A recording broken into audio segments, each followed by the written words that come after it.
pense que la question de départ, c'est pourquoi on en arrive à cette discussion aujourd'hui quand même.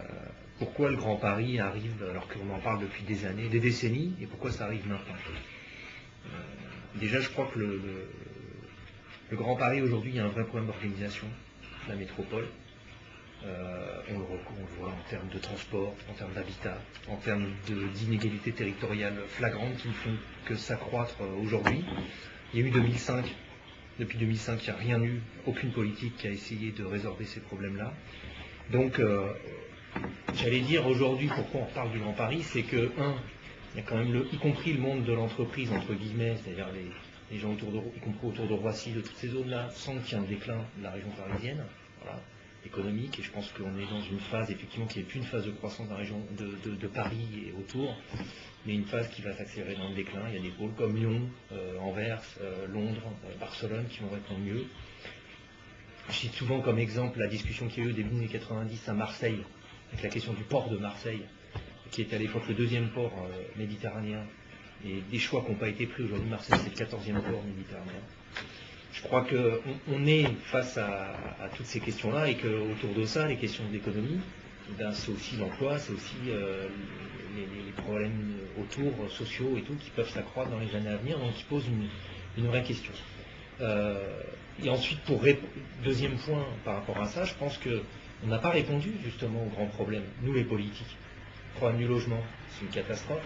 Ségrégation spatiale, il y a encore plus d'inégalités, y compris en termes d'habitat, entre les Hauts-de-Seine et la Seine-Saint-Denis aujourd'hui, même avant 2005, avec les événements 2005 là-dessus, on ne servait à rien, il y a de plus en plus d'inégalités financières entre les territoires. Problème des transports, et ici on a le RERB, c'est une catastrophe absolue. Et on est en train de refaire un RERB pour les 10 ans qui viennent, de la même façon qu'il a été conçu il y a 40 ans, alors qu'on est dans une phase, il faut construire quelque chose, qu'a dit Blanc d'ailleurs, puisque récemment dans un article au Parisien, et il a raison là-dessus, c'est qu'aujourd'hui le RERB, par exemple, on conçoit sa réhabilitation sur une ligne qui a été conçue il y a 40 ans, et on réhabilite une ligne qui a été construite il y a 40 ans, alors qu'il faut se projeter sur une ligne dans 15, 20, 30 ans. Avec une zone ici où on sait qu'il y a 2 fois plus de salariés à Roissy. Là, on est 70 000, on sait que dans les 10-15 ans qui viennent, alors là, les résultats de la crise, mais en gros c'est ça, 10-15 ans qui viennent, c'est le double de salariés. Les activités, enfin, en termes d'activité, en termes d'habitat, il y a des milliers de logements qui vont se construire dans le secteur. Bref, un vrai problème.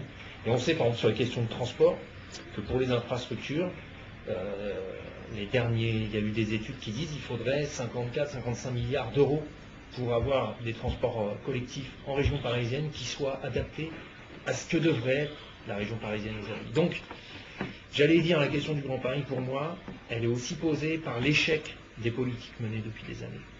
Et on peut reprendre à tous les niveaux, je parle de l'eau, à tous les niveaux, il y a un échec, y compris dans les départements.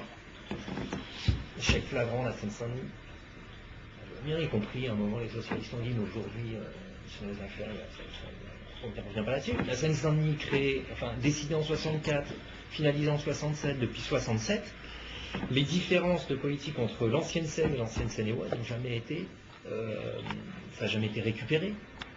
Aujourd'hui, le département dépense essentiellement de son budget sur le territoire de l'ancienne Seine. Le territoire de l'ancienne Seine-et-Oise n'a très peu de choses. 2 termes politiques. Petite enfance, les crèches. Toutes les crèches sont basées sur l'ancien département de la Seine. Rien sur le département de la Seine-et-Oise. Vous avez des villes où on arrive à 6 crèches départementales. À Sevran, aucune crèche départementale. À Villepinte, aucune crèche départementale. Donc ce travail-là, il y a un vrai problème. ODHLM, l'ODHLM, à part son rachat par récemment, il y a quelques années à Montfermeil, se situe essentiellement sur le département de l'ancienne Seine, puisque quand il y a eu la Seine-Saint-Denis, ils ont récupéré l'office de la Seine, le logement de l'office de la Seine, en refusant de récupérer, certainement à juste titre, les logements de l'Oppiévois ici, enfin, de la Seine de Seine-et-Oise, de l'office de Seine-et-Oise. Tout cela, ça veut dire que le département investit beaucoup d'argent dans le logement social, mais que ce logement social il se situe dans la Seine. Pas dans le département de la Seine-et-Oise.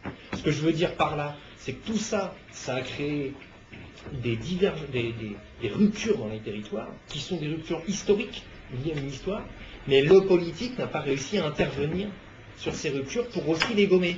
Et c'est aussi de ces ruptures, c'est pas que les politiques nationales qu'on fait qu'on est dans les territoires ici de l'ancienne Seine-et-Oise, Sevran, Clichy, Montfermeil, où Sarcelles, Viviers-le-Belge, c'est la continuité de l'ancienne Seine-et-Oise, on est dans des territoires où c'est plus dur qu'ailleurs, il y a plus de rupture. Parce qu'aussi des politiques de solidarité, y compris départementales, ont du mal à arriver.